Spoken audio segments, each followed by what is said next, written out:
sarwa hayu. Ingsun ngaku wong lanang sujati, basa lanang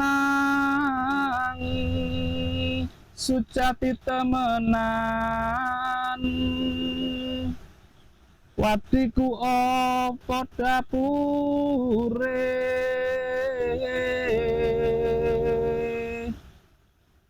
sujati tegesipun ingsun urip tanejo mati. Guru tiga ngucap dapur mulir antu, sajegetan kambon toyo Gatoloco maju junulya mangsuli. Ewuh ki narya siram.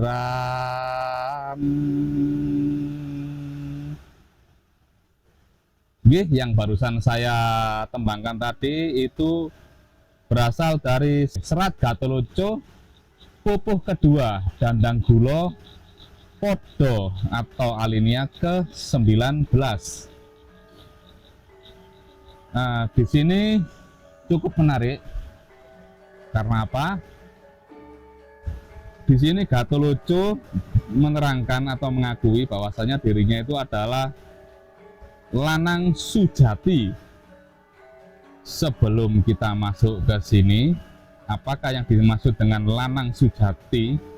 Terus kenapa kok dia mengaku kalau ingsun urip tanejo mati, atau aku adalah hidup yang tidak terkena mati atau kematian.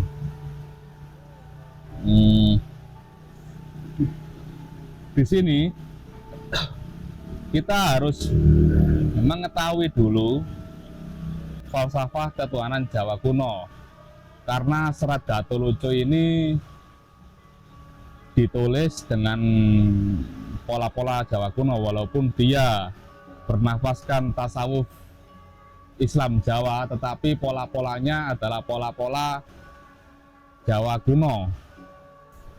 Begini, sebentar.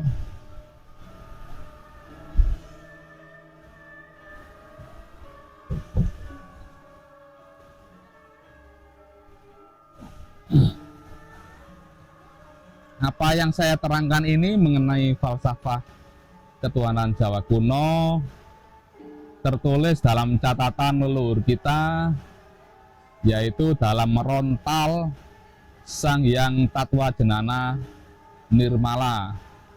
Juga ada di dalam Merontal kuno, yaitu Sang Hyang Muryaspati. Keduanya kemungkinan masih ada atau dilestarikan di Bali.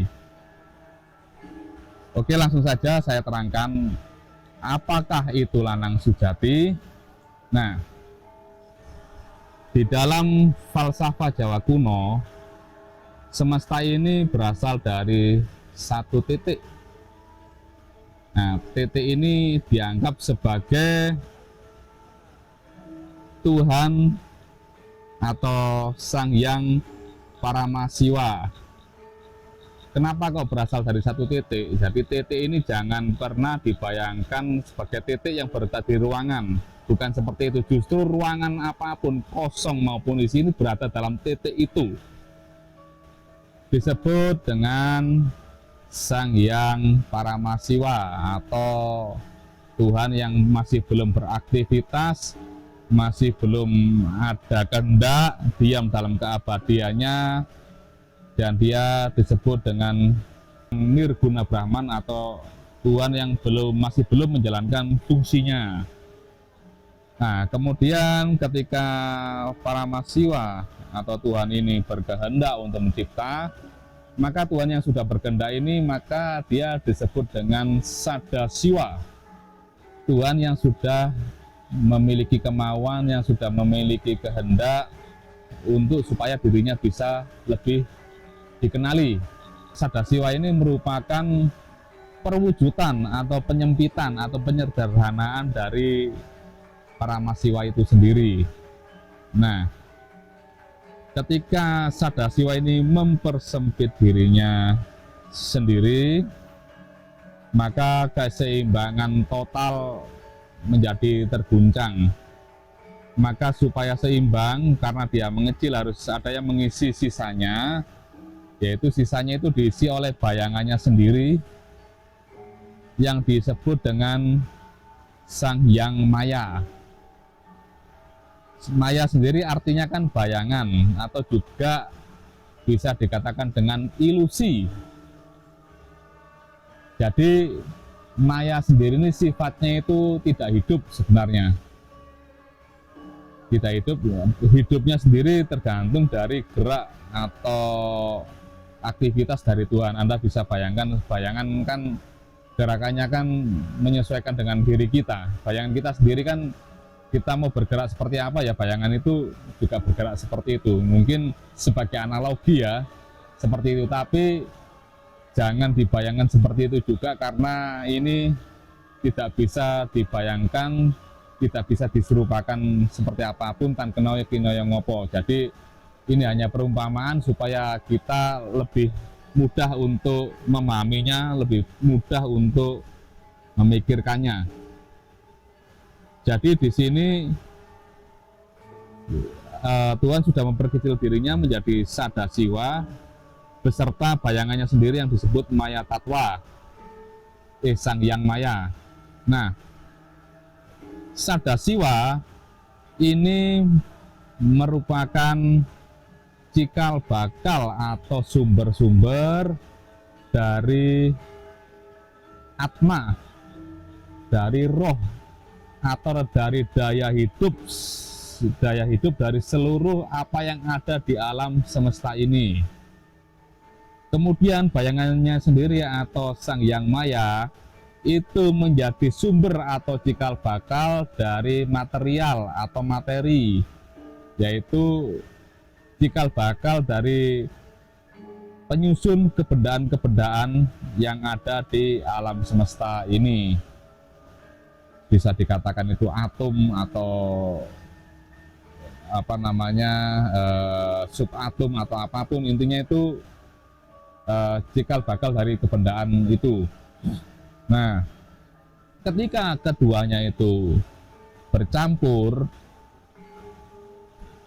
nah di sini bercampur ini, maka terjadilah apa yang dinamakan dengan kehidupan atau kehidupan alam semesta itu sendiri. Kembali lagi ke Sadasiwa atau Tuhan yang menyederhanakan dirinya sendiri itu tadi. Jadi Sadasiwa itu dilambangkan dengan lingga, atau lingga ini artinya itu adalah, mohon maaf, penis, merujuk kepada alat kelamin pria. Kemudian Maya Tatwa ini disimbolkan dengan yoni atau vagina, merujuk kepada alat kelamin wanita. Inilah sebenarnya sejatinya Bopo Angkoso dan Ibu Pertiwi. Nah, makanya di sini Gatholoco berani menyatakan dirinya sebagai lanang sujati. Sujati itu singkatan dari ingsun urip tanejo mati, atau akulah yang hidup yang tidak bisa tersentuh oleh kematian. Nah, siapakah Gatholoco ini sebenarnya? Gatholoco itu adalah simbol atau perwujudan dari roh atau atma itu sendiri. Dalam falsafah Jawa kuno, atma atau roh sendiri itu merupakan bagian yang tidak terpisahkan dari Tuhan, bagian yang tidak terpisahkan dari Paramasiwa itu tadi. Jadi urutannya begini nggih. Urutannya itu dari Paramasiwa, dia memperkecil dirinya menjadi Sadasiwa atau Tuhan yang sudah memiliki kehendak. Kemudian dia menyederhanakan sendiri atau menyempitkan dirinya sendiri menjadi Sang Hyang Atma atau roh dari alam semesta itu sendiri. Sang Hyang Atma atau roh dari alam semesta ini merupakan cikal bakal atau sumber atau induk dari roh atau atma atau daya hidup dari seluruh makhluk hidup yang ada di alam semesta ini. Sejatinya atma itu tanpa identitas apapun, karena identitas itu sudah berada di dalam ranah jiwa yang nantinya akan menutup atau menghijabi dari roh atau atma itu sendiri. Dan sejatinya roh atau atma sendiri itu memang urip tanejo mati, selalu hidup, tidak pernah tersentuh oleh kematian. Karena apa? Ya karena itu tadi, sebenarnya roh itu adalah hakikat dari Tuhan itu sendiri. Dia merupakan bagian yang tidak terpisahkan dari Tuhan itu sendiri. Dia adalah perwujudan, salah satu perwujudan dari Tuhan itu sendiri. Ngoten nggih. Nah, di dalam konteks Jawa Baru atau kejawen yang memang lagi tenar pada waktu zamannya Gatholoco, Serat Gatholoco ini terbit, maka posisi para mahasiswa ini di apa ya istilahnya itu disejajarkan dengan Allah atau Allah. Kemudian posisi Sadasiwa atau Tuhan yang sudah mempunyai kehendak ini adalah disejajarkan dengan Nur Muhammad, di mana Nur Muhammad ini merupakan Allah yang sudah memiliki kehendak. Dialah cahaya alam, cahaya di atas cahaya. Mungkin agak susah ya memahaminya ya, tapi dia merupakan perwujudan atau penyempitan atau penyederhanaan dari Allah itu sendiri. Kemudian Nur Muhammad ini, yang Nur Muhammad itu yang merupakan Allah yang sudah mempunyai aktivitas, yang sudah mempunyai kehendak untuk mencipta, maka dia menyederhanakan dirinya lagi dari Nur Muhammad menjadi Rasul. Rasul di sini tidak diartikan sebagai nabi atau orang, tetapi di sini merupakan lambang dari roh semesta atau atma semesta, yang merupakan induk atau cikal bakal dari roh makhluk hidup.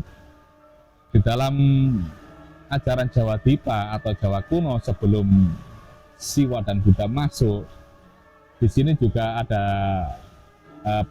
kesatuan juga antara Sang Hyang Urip atau hidup itu sendiri, Sang Hyang Megawe Urip, di mana yang artinya itu yang membuat kehidupan, di mana yang Sang Hyang Megawe Urip ini merupakan perwujudan atau penyederhanaan dari Sang Hyang Urip, kemudian menyempitkan dirinya lagi, memperkecil dirinya lagi menjadi Sang Hyang Nguripi atau daya hidup dari seluruh alam semesta. Kemudian Sang Hyang Nguripi menyempitkan dirinya lagi atau memperkecil dirinya lagi menjadi Yitmo atau roh dari seluruh makhluk hidup. Polanya seperti itu. Jadi memang benar Gatholoco itu adalah perlambang dari atma atau roh itu sendiri. Makanya dia berani mengaku di depan kiai tadi, dia mengaku lanang sujati. Ya, dia itu memang asalnya dari lingga, ya, merupakan yang simbol dari Tuhan yang sudah berkehendak itu sendiri, dan merupakan badan yang tidak terpisahkan, tidak pernah tersentuh dengan kematian. Jadi kisah Gatholoco ini merupakan simbol dari perjalanan rohani atau suluk dari seorang pejalan spiritual yang sudah mengetahui hakikat mengenai kediriannya sendiri. Dia sudah memahami bahwasanya dirinya itu adalah ilahi, dirinya itu adalah bias dari roh itu sendiri. Kembali lagi, ketika guru tadi kan ya mengolok-ngolok ya, rupamu itu seperti hantu. sepertinya tidak pernah tersentuh air. Kemudian Gatot cemburu lantas menjawab, aku bingung mandi dengan apa. Nah, di sini yang unik ini. Dia mandi dengan apa? Berarti di sini kan roh sendiri itu dianggap apa namanya tercemar atau kotor ya, istilahnya tercemar. Makanya dia dikatakan sepertinya tidak pernah mandi. Gatot ini bingung, terus mau mandi pakai apa gitu. Nah, jawabannya nanti pada podo berikutnya, yaitu podo ke-20, nanti akan saya bahas di video saya yang berikutnya. Oke, terima kasih. Mohon maaf bila ada salah kata, mungkin kita terjadi perbedaan pemahaman. Nah, saya mohon maaf yang sebesar-besarnya. Niat saya itu hanya nguri-nguri catatan-catatan leluhur, nguri-nguri petunjuk-petunjuk dari leluhur kita semua, terutama leluhur Jawa yang kaya akan filsafat ketuhanan yang sangat agung sekali. Nggih, mboten mawon. Terima kasih. Matur suwun. Sarwo hayu. Rahayu, rahayu, rahayu sagung dumadi.